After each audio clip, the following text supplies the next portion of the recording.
भुट्टो ज़रदारी साहब जो हैं उनकी अमेरिका के जो वज़ीर ख़ारजा कह लें, सेक्रेटरी ऑफ स्टेट जिसे कहेंगे, उनसे मुलाकात नहीं हुई। तो ये जो हो रहा है इसका मकसद क्या है? बिलावल ये भी सोचना चाहिए कि कौन और है जिसका फायदा अमूमन हम एसोसिएट करते हैं ऐसी चीजों में, इतने मेजर डेवलपमेंट्स में।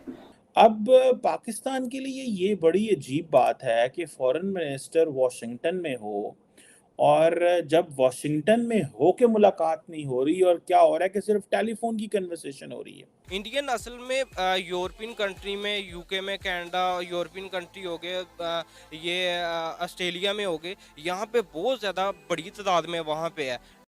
आपने खबर सुनी होगी कि एक और इंडियन ओरिजिन से ताल्लुक़ रखने वाले जो शख्स हैं वो आयरलैंड के प्राइम मिनिस्टर बन गए हैं। पहले यूके के और पुर्तगाल के जो प्राइम मिनिस्टर थे बने हैं, उनका भी ताल्लुक़ जो है इंडियन ओरिजिन से था, और अब एक और शख्स जिसका ताल्लुक़ इंडियन ओरिजिन से है वो आयरलैंड के प्राइम मिनिस्टर बन गए। क्या वजह है कि सारी दुनिया पर इंडियंस ही क्यों राज किए जा रहे हैं? आज जिस तरीके से पूरा, जैसे कहते हैं ना, डस्टबिन में ना सिर्फ किनारे किया गया पाकिस्तान को, पूरी तरीके से उठा करके डस्टबिन में फेंक दिया गया पाकिस्तान को। पूरी दुनिया यही कर रही है। क्या वो यूरोपियन देश, क्या इस्लामिक देश, क्या वेस्ट, क्या ईस्ट, क्या चाइना ब्लॉक, क्या अमेरिका ब्लॉक, हर कोई इस समय पाकिस्तान से 10 फुट दूर रहना ही पसंद करता है। ना इनके प्रधानमंत्री से कोई कहीं मिलना पसंद करता है। उनके प्रधानमंत्री खुद पहुंच जाते हैं तो वो भागा भागा फिरता है कि अरे लो, फिर आ क्या मुंह उठा के भीख मांगने।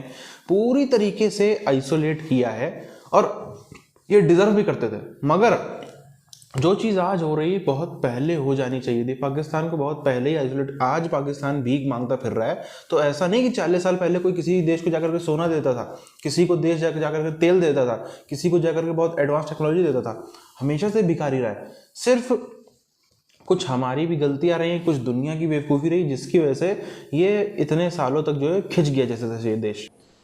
वॉशिंगटन में बिलावल भुट्टो ज़रदारी साहब की और सेक्रेटरी ऑफ स्टेट की जो मुलाकात नहीं हुई, सिर्फ टेलीफोन पे कन्वर्सेशन हुई है। दैट शोज़ कि बिलावल भुट्टो ज़रदारी साहब जो मेरे ख्याल है को 7-8 दिन के अमेरिका के ट्रिप पे हैं, वो पहले न्यूयॉर्क रहे फिर वॉशिंगटन आए। दैट शोज़ के अमेरिका पाक ताल्लुकात हैं तो बड़े इम्पॉर्टेंट और चीज़ें भी बहुत ज़्यादा करने वाली हैं। लेकिन मेरा ख्याल है क्योंकि सितंबर में आए थे बिलावल साहब और बड़ी कॉम्प्रिहेंसिव मुलाकात हुई थी, स्ट्रेटेजिक डायलॉग करने की हमने कोशिश की थी। गो के इस तरह की पार्टनरशिप पाकिस्तान की नहीं है अमेरिका के साथ, लेकिन फिर भी हम कहते हैं ट्रांजैक्शनल रिलेशनशिप है और बहुत सारी चीज़ें हम कहते हैं। लेकिन secretary of state Antony Blinken का ना मिलना इस चीज़ की सबूत लगता है कि अमेरिकन ये समझते हैं कि there is nothing to talk. मतलब आप दोबारा आ गए हैं, क्या बात करनी है जो आप आ गए हैं? ऐसा क्या है जो आप डिस्कस करना चाहते हैं?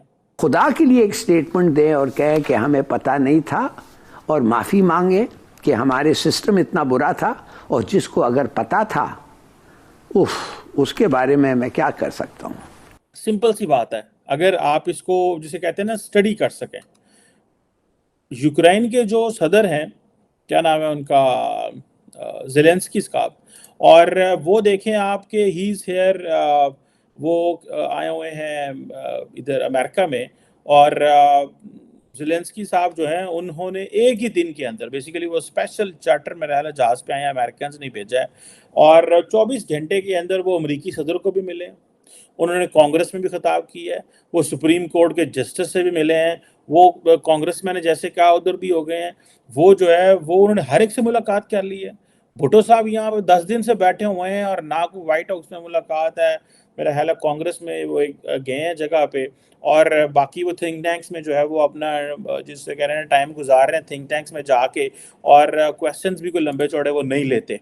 फर्स्ट ऑफ ऑल तो ये है कि आप इस चीज़ से डिनाई ना करें कि जो भी मेहनत करता है उसको उसका रिवॉर्ड मिलता है। पहले कश्मीर में इन्होंने कबालियों को घुसाया, अफगानिस्तान में रशिया की जंग में ये जाके घुसे, अभी शायद चाइना के साथ ये कोई जंग स्टार्ट करें, जो दोबारा से तालिबानाइजेशन हो रही है बलूचिस्तान के कुछ इलाकों में, फाटा में। तो इस हालात में पाकिस्तान का तो मेरा तो नहीं ख्याल कि कोई इस तरह का कोई शख्स हो जिसको बाहर के मुल्क में इतनी ज़्यादा लोग या किसी आला ओहदे पर है। वहाँ पे कोई सिचुएशन स्टेबल नज़र ही नहीं आ रही, हमारा कोई फ्यूचर नज़र ही नहीं आ रहा। तो जॉब होल्डर, अच्छी भली कम्युनिटी जो जॉब होल्डर है और अच्छे एमफिल स्टूडेंट, पीएचडी स्टूडेंट वो मूव कर गए हैं। तो जब यही असासा होता है, किसी भी कंट्री के पढ़े लिखे लोग असासा होते हैं जो चेंज कर सकते हैं, यही वजह है। वो ही मूव कर गए हैं, तो कैसे बंदा कह सकता है कि ये हमारे मुल्क के जो नौजवान है, यूथ है। If we are the Muslim it doesn't mean कि हमें सब कुछ मिल जाएगा, कि हम सिर्फ अल्लाह को मानते हैं और हम मुस्लिम्स हैं, नो। और दूसरी बात यह है जो बड़ी वाज़ेह है कि हमेशा से ही ऑलवेज़ जो एंटी मुस्लिम फोर्सेस हैं उनको पूरी दुनिया में प्रमोट किया जाता है। इस्लाम के अगेंस्ट तमाम ताकतें जो हैं पूरे वर्ल्ड में हमेशा से इकट्ठी रही हैं जब से इस्लाम वजूद में आया है। बलूचिस्तान में हज़ारों की तादाद में लोग मिस हैं जिनका कोई अभी तक वहाँ पे लोग एहतजाज पे बैठे हुए हैं। हम यहाँ लिबर्टी में अपने दोस्तों के लिए एहतजाज करते रहे। 6 माह पहले पंजाब यूनिवर्सिटी से एक स्टूडेंट को उठाया गया, उसकी वीडियो भी वायरल हुई और उसको 15 दिन बाद छोड़ दिया कि शक की बुनियाद पे उठाया था। तो आप अपने लोगों को तो पहले उनको तो जीने का हक दे दें, जो इस रियासत को मान रहे हैं, जो इस रियासत के अंदर रह रहे हैं, उनको तो जीने का हक दें एटलीस्ट। यहाँ पे एक दूसरे को वो कोई अच्छा खाता हो, पढ़ता हो, ठीक है, उसे नहीं वो ये देखते, बुरा समझते हैं कि यार ये क्यों इस तरीके से तरक्की कर रहा, हमसे क्यों अप लेवल पे जा रहा है। तो वो इंडियन ना, आप देख ले मुंबई दिल्ली में देख ले, उनकी कम्युनिकेशन लेवल, यहाँ के जो मसलन के अनपढ़ वो भी उनका कम्युनिकेशन लेवल दूसरों से जब वो बात करते हैं बहुत अच्छे से मसलन के बात करते हैं। यहाँ पे आप देख लें जिसके पास पैसा है वो तो अपनी औकात ही भूल जाता है। बिल्कुल है, लेकिन आपने उनके साइड इफ़ेक्ट देखे हैं।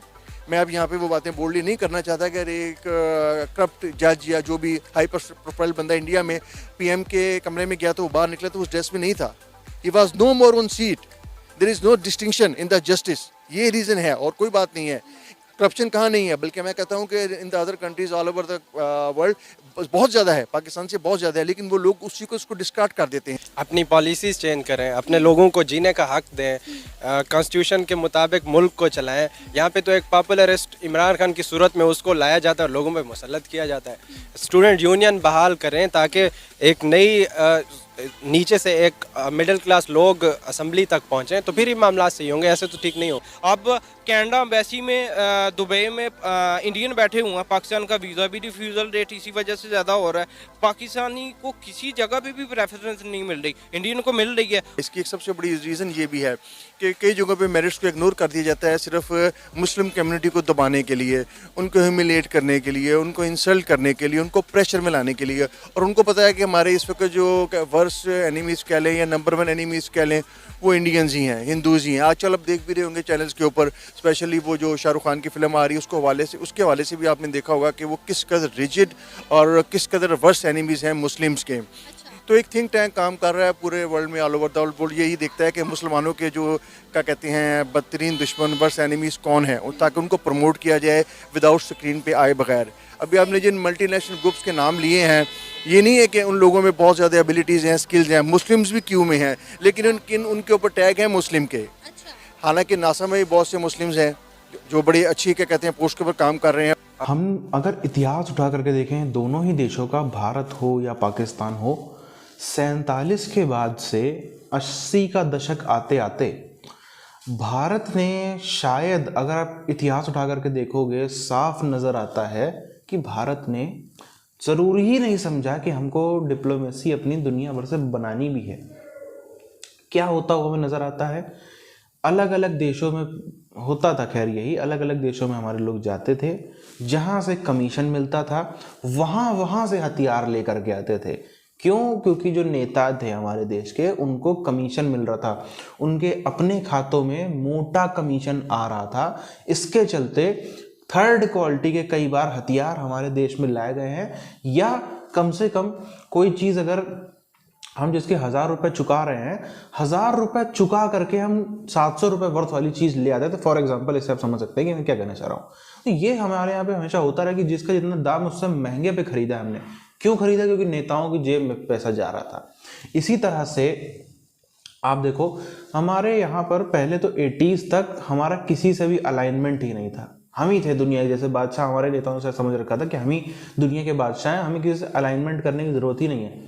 आज भी भारत कहता है कि हमारा किसी से अलाइनमेंट नहीं है, मगर अगर आप ध्यान से देखो भारत की गतिविधियों को, भारत का बहुत भारी अलाइनमेंट है। कहने की बात है कि हम अंधभक्ति नहीं करेंगे किसी की, हम ऐसे नहीं कि अंधे हो के अमेरिका के पीछे लग जाएं, हम अंधे हो के रशिया के पीछे लग जाएं, वो भारत कहने में। लेकिन आप चाहे देखो क्वाड में अमेरिका के साथ में स्ट्रेटेजिक पार्टनर है, चाहे I2U2 में हम देखें, चाहे और अलग अलग प्लेटफॉर्म्स को देखें, भारत के कई सारे अलग अलग समूहों का हिस्सा है। पहले हम किसका हिस्सा थे? कोई भी ऐसा मजबूत समूह हमको नहीं नजर आता है जहां पे भारत की चलती भी हो और भारत या फिर उसका हिस्सा हो, दोनों चीजें हमको नहीं नजर आती। अब 80s के बाद से हमने देखा, सोवियत यूनियन के बाद से 85 आते आते सोवियत यूनियन के साथ में हमारी बहुत गहरी दोस्ती रही। उससे मिला क्या? हमने हमेशा देखा है, भारत में हमेशा से बातें होती रही कि रूस हमारा पक्का दोस्त है, रूस हमारा पक्का दोस्त है। रूस ने आखिर किया क्या? कोई भी 3-5 काम गिनवा दे, नहीं किए। आज की अगर हम लोग बात देखेंगे ना, पुतिन साहब की बात करें, पुतिन साहब बहुत अच्छे दोस्त हैं भारत के। पिछले 20-25 सालों जब से पुतिन साहब बैठे हैं तब से ये दोस्ती चल रही है, वो मानने वाली बात है। मगर सोवियत टाइम पर भारत के साथ में क्या किया? कुछ नहीं किया। अमेरिका, खाली एक ही एग्जांपल आपको मिलता है, जब अमेरिका ने पाकिस्तान की तरफ से जहाज भेज दिया था तो सोवियत ने अपना जहाज भेज दिया था। इसके अलावा हमें और कुछ नहीं नजर आता। इसमें कोई डाउट नहीं है, जब से रशिया बना है या फिर हम कह लें जब से पुतिन साहब आए हैं, उसके बाद से भारत की और रशिया की अच्छी दोस्ती रही है, उसमें कुछ गलत नहीं। मगर सोवियत यूनियन के टाइम पे आपसे पूछा जाए क्या अच्छा किया, कुछ नहीं मिलेगा। लेकिन गलत क्या किया भारत के साथ में? भारत में कम्युनिज्म फैला सोवियत यूनियन की वजह से। जो आज जिस पूरे कम्युनिज्म मूवमेंट को, पूरे कम्युनिस्ट मूवमेंट को चाइना ने हाईजैक कर लिया है, शुरुआत के 10-15 साल तो उसको यूएसएसआर ने ही ना सिर्फ पनपाया, उसका बीज बोया, उसको बाकायदा खाद खरपतवार करके पानी में डाल के उस पौधे को बड़ा किया, जिस पौधे के आज पेड़ तोड़, उसके फल तोड़ तोड़ के आज चाइना खाता है, आज बाकी जो भारत के विरोधी हैं वो खाते हैं। ये कम्युनिज्म सिर्फ और सिर्फ यूएसएसआर की वजह से ही भारत में आया है। उनका कहना था कि ये तो कभी भी, अगर हमें इंडिया को लंबे समय तक अपना साथी रखना है तो बड़ा जनाधार होना चाहिए जो हमारी विचारधारा को मानने वाला हो। इसीलिए यहाँ पे सब हुआ। तो ये सब कुछ चीज़ें हैं जिसके चलते पाकिस्तान को ज़्यादा लाभ होते रहे। हमें पहले जो हमारे अलाइनमेंट थे उसे लाभ की जगह नुकसान थोड़े से ज़्यादा हुए हैं।